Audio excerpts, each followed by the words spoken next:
video မှာတော့ကျွန်တော်တို့ AJ ရဲ့ formula တစ်ခုဖြစ်တဲ့ကျွန်တော် index function သုံးမျိုးနည်းကိုလေ့လာကြမှာဖြစ်ပါတယ်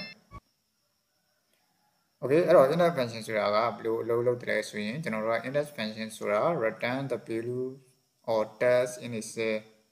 စက်ခွက်ထဲမှာရှိတဲ့တန်ဖိုးသို့မဟုတ် text ဆိုတဲ့စာသားတစ်ခုကို return ဖော်ပြပေးတယ် that intersects ဖြတ်သွားသော columns and row အဲ့တော့ column နဲ့ row that intersects စုံသောနော် column နဲ့ row စုံသော column number row number စုံသောကျွန်တော်တို့က cell ထဲမှာရှိတဲ့စာသားသို့မဟုတ်တန်ဖိုးတစ်ခုကိုဖော်ပြပေးတယ်ပြောချင်တာကတော့ကျွန်တော် selection ပေးလိုက်တော့ array အတွင်းမှာ table အတွင်းမှာ data ဇယားအတွင်းမှာကြိုက်တယ်လို့သတ်မှတ်လို့ရတယ် row number နဲ့ column number တို့စုံသည့်နေရာရှိတန်ဖိုးသို့မဟုတ်အကြောင်းအရာကိုဖော်ပြပေးတယ်တန်ဖိုးဆိုတော့ကဏ္ဍတစ်ခု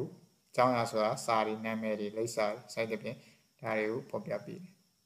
အဲ့တော့ဒီ formula ကဘယ်လိုနေရာမှာအသုံးပြုလို့ရလဲဆိုတော့ကျွန်တော်တို့က row number တွေ column number အတိအကျသိမှသာကျွန်တော်တို့ကအသုံးပြုလို့ရတာဖြစ်ပါတယ် table ရဲ့ row number 1နဲ့ column number 1မှာရှိနေတဲ့ဟာကိုသိချင်တဲ့အခါမျိုးမှာကျွန်တော်တို့သုံးလို့ရတယ်ဒါမှမဟုတ်ရင် row number 3နဲ့ column number 6မှာရှိနေတဲ့တန်ဖိုးသုံးဖို့အကြောင်းအရာကိုသိချင်တဲ့အခါမှာကျွန်တော်တို့သုံးပြလို့ရတယ်သူက row number ကိုသိပြီးမှ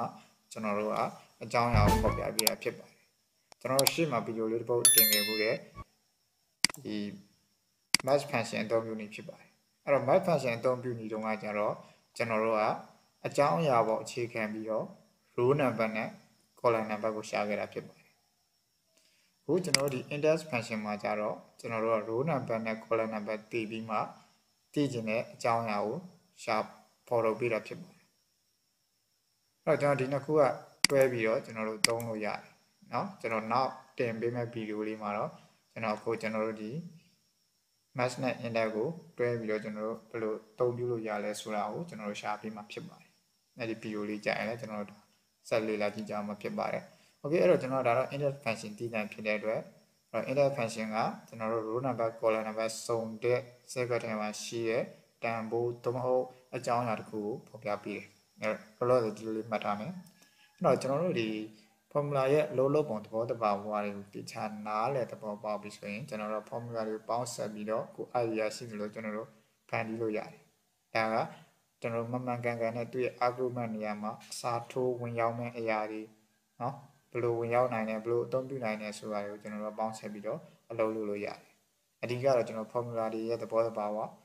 เนาะသူဒီပါကိုဖော်ပြပေးတယ်လေဘယ်လိုအလုပ်လုပ်တယ်လဲဒါတွေသိနေတယ်ဆိုရင်ကျွန်တော်တို့လည်းကူကူနဲ့ကျွန်တော် formula တွေကိုရေးဆက်ပေါင်းဆက်တတ်တော့မှာဖြစ်ပါတယ်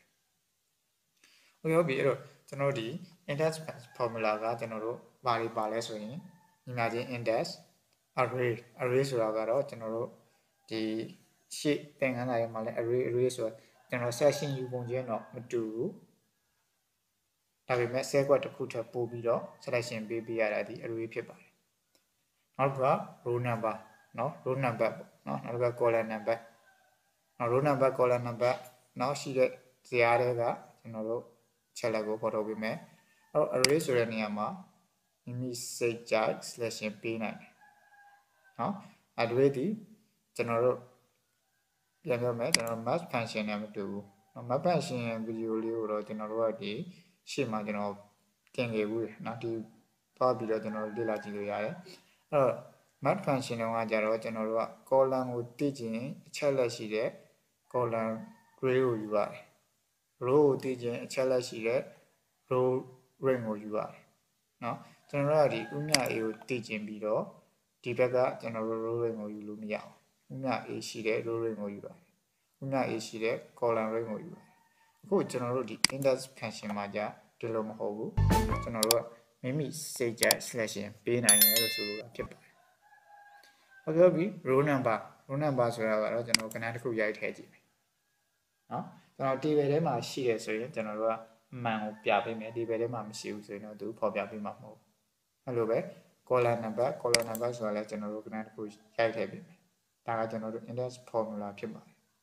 ဟော index formula ကိုပြန်ပြောမယ်ဆိုရင် index ပြီးရင်ကျွန်တော်တို့ open bracket เนาะပြီးရင်ကျွန်တော် array row number column number close bracket เนาะဒါ formula တွေမှာ Queen that Queen baby, I like young UG got it. Queen baby could jag and alone lobo. I don't know formula, she managed no formula, the thing and that fashion you. Now you know 10 feet hard, I will let one of the throw a low bone in the bottom of our body. I let the Bobby so go yet long and we might look a lot of hammer. A don't chalu,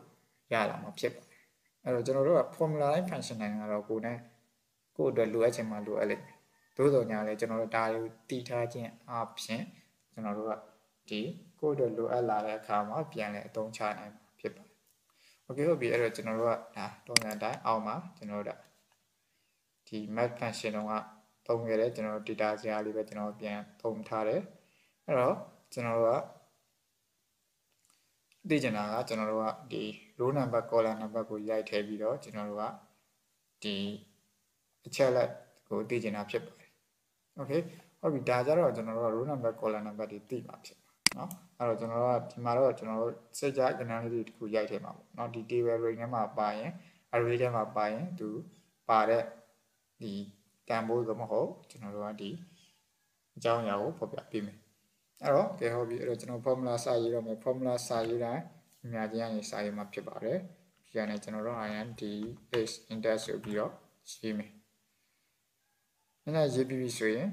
general array you me. Array this say that might be nice. So David Coulomb or general Salamala. Okay, the general D. David, the message so they are maybe sold it, the way built in I tiny diet you summer. Piano general comma. Dilemma general Jai okay, 3 row number go 3 I tell me. Being color number go yaya. General color number comma 4 color number 4 no then general area numbers we are material no this I'm you yeah no general can pay okay that's when general pay on piabim and I call you okay come in now bakana na no so the ဒီကြောင်းရာကိုကျွန်တော်ဖော်ပြပေးအဲ့တော့ကျွန်တော်တို့ဒီနေရာကိုကျွန်တော်တို့တွားကြည့်မယ်ခွန်မြင်ဆောင်ပတ်ခဏနိုင်နော်ကျွန်တော်တို့ row number ဒီကျွန်တော်ရထားလိုက်တာဒီ3ဖြစ်ပါတယ် column number ဒီ4ဖြစ်ပါတယ်ဟုတ်လားကျွန်တော်တို့ပြန်ကြည့်မယ်အဲ့ row number ဒီကျွန်တော်တို့ကမပုံနေရနေစာရ1 2 3 row number 3 column number ဒီရှိဆုံးကနေစာမယ်ဒီ1 2 3 4ဆိုတဲ့ array ထဲမှာရှိတဲ့အကြောင်းအရာဒီ index ကနေဆွဲထုတ်လိုက်တာ comment ဆောင်ပတ်ခဏနိုင်နဲ့3နဲ့3လေးဖြစ်ပါတယ်ဟုတ်ပြီနောက်တစ်ခုကျွန်တော်ဆက်ရေးကြည့်မယ် equal and is index of နာနေရာတိုင်းပဲကျွန်တော်တို့ array ကိုယူမယ် array ကိုယူလိုက်ပြီ okay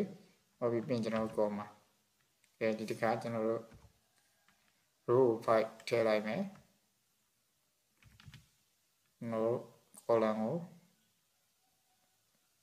6ထည့်လိုက်နောက်ခေါက်ကြည့်မယ်ကဲကျွန်တော်တို့မှာမော်ရာမျိုးစကိုင်းတိုင်းဒေတာကြီးဆွဲပြီးတော့ကျွန်တော်တို့ပြပြီအဲ့တော့ကျွန်တော်တို့ဒီသူကစုံနဲ့ကျွန်တော်ထည့်လိုက်တဲ့ number စုံနဲ့ cell web ကိုပြပြီ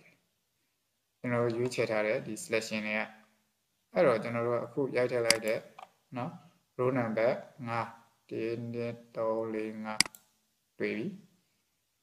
ဟုတ်ပြီရှေ့ကကျွန်တော်တို့6ကရောကြိုက်လားပြန်စစ်ကြည့်မယ်1 2 3 4 5 6ဒီလိုပေါ်ပြပြဖြစ်ဒါကတော့ကျွန်တော်တို့ index fashion ရဲ့အလုပ်လုပ်ဖို့ဖြစ်ပါတယ် row number column number တွေရိုက်ထည့်မယ်စုံနဲ့ဆဲခွက်ကအချက်လက်တွေကိုပေါ်ပြပြဖြစ်ပါတယ်အဲ့တော့ကျွန်တော်တို့ရှေ့ဗီဒီယိုတုန်းက mat function အကြောင်းလေ့လာခဲ့တဲ့အခု index function ဒီနှစ်ခုကိုပေါင်းပြီးတော့ကျွန်တော်ကြိုက်တဲ့အချက်လက်တွေကိုဒီဝေတွေကနေရှာတဲ့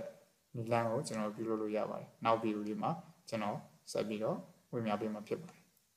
โอเคဒါဆိုရင်တော့ကျွန်တော်ဒီ index function အလုပ်လုပ်ပုံကိုနားလည်ပေါ်ပါမယ်လို့ထင်ပါတယ်ကျွန်တော်ဒီဗီဒီယိုလေးကိုဒီလောက်နဲ့ပဲရပ်နားမှာဖြစ်ပါတယ်ကျွန်တော်ဗီဒီယိုတင်လာသိရှိနိုင်ဖို့လည်းကျွန်တော်ရဲ့ channel လေးကို subscribe လုပ်ပြီးထားဖို့နဲ့ notification ခေါင်းလောင်းလေးကိုနှိပ်ပေးထားဖို့တောင်းဆိုပါတယ်